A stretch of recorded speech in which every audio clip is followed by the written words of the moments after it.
स्वागत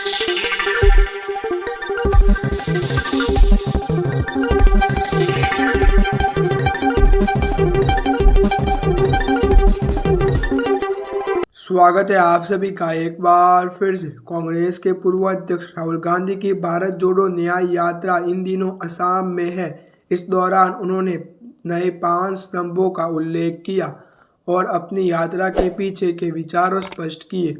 उन्होंने कहा कि उनकी भारत जोड़ो न्याय यात्रा 5 न्याय पर आधारित है। राहुल गांधी ने कहा कि मौजूदा समय में लोग जिन असली मुद्दों का सामना कर रहे हैं वह पीछे छूट रहा है। उन्होंने कहा कि उनकी न्याय यात्रा के 5 स्तंभ हैं: युवाओं के लिए न्याय, समान प्रतिनिधित्व, महिलाओं के लिए न्याय, किसानों के लिए न्याय और मजदूरों के लिए न्याय।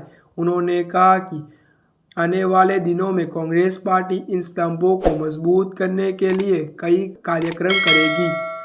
इससे पहले राहुल गांधी ने कहा कि राम मंदिर के नाम पर लहर नहीं है तथा अयोध्या में सोमवार को जो हुआ एक राजनीतिक कार्यक्रम था जिसमें प्रधानमंत्री नरेंद्र मोदी ने शो किया।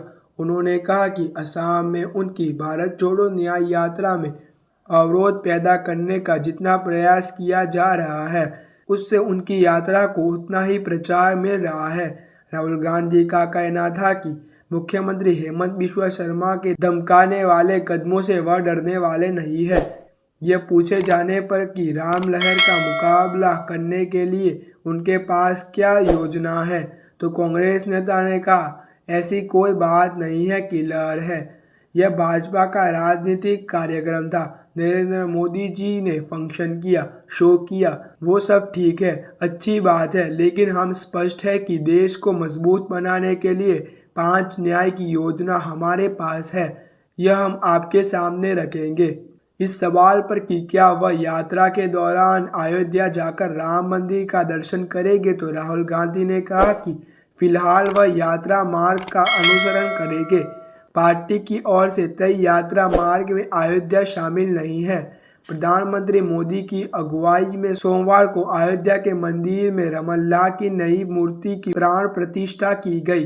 प्रधानमंत्री ने इस अवसर को एक नए युग के आगमन का प्रतीक करार दिया और लोगों से मंदिर निर्माण से आगे बढ़कर अगले 1000 वर्षों के मजबूत भव्य के दिव्य भारत की नींव बनाने का आह्वान किया। राहुल गांधी ने भारत जोड़ो न्याय यात्रा का उल्लेख करते हुए कहा, इस यात्रा के पीछे न्याय का विचार है। इस न्याय के 5 स्तंभ हैं: युवा न्याय, भागीदारी, नारी न्याय, किसान न्याय और श्रमिकों के लिए न्याय। ये 5 स्तंभ देश को सत्ता देंगे। कांग्रेस अगले 1-1.5 महीने में इन्हें जनता के सामने रखेगी।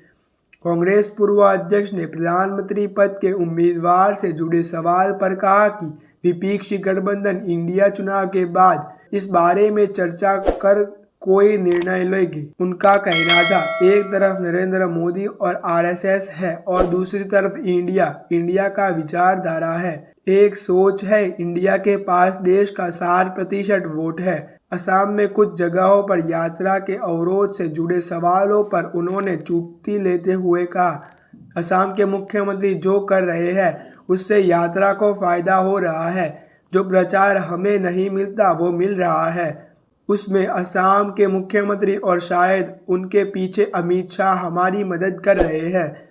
असम में आज मुख्य मुद्दा यात्रा बन गया है। उन्होंने जोर दिया, हम इनसे डरते नहीं हैं। हमारा संदेश गांव-गांव में जा रहा है। राहुल गांधी का कहना था कि वह सच्चाई और अपनी विचारधारा के साथ है और दुनिया चाहे एक तरफ हो जाए लेकिन वह अपनी लड़ाई जारी रखेंगे। उन्होंने व्यवस्था में वंचित तबकों की भागीदारी बढ़ाने पर जोर देते हुए कहा, देश में करीब 50% ओबीसी, 15% दलित और 12% आदिवासी है, लेकिन उन्हें व्यवस्था में भागीदारी नहीं मिलती है। भारत सरकार के 90 अफसरों में सिर्फ 3 अफसर ओबीसी वर्ग के हैं, इसीलिए भागीदारी बहुत ज़रूरी है। कांग्रेस का उस पर विशेष ध्यान रहेगा। राहुल गांधी ने दावा किया कि असम में भ्रष्टाचार और बेरोजगारी का बोलबाला है तथा प्रदेश मुख्यमंत्री द्वारा नहीं बल्कि दिल्ली से संचालित किया जा रहा है। कांग्रेस नेता ने गत 14 जनवरी को मणिपुर से भारत जोड़ो न्याय यात्रा शुरू की थी।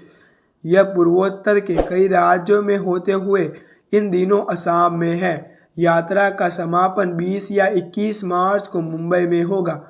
यह यात्रा मुख्य रूप से बस के माध्यम से हो रही है। हालांकि कई स्थानों पर राहुल गांधी पदयात्रा करते हुए और सभाओं को संबोधित करते हैं। ऐसे ही अच्छे न्यूज़ जानने के लिए आप हमारे YouTube चैनल को सब्सक्राइब करना ना भूलें।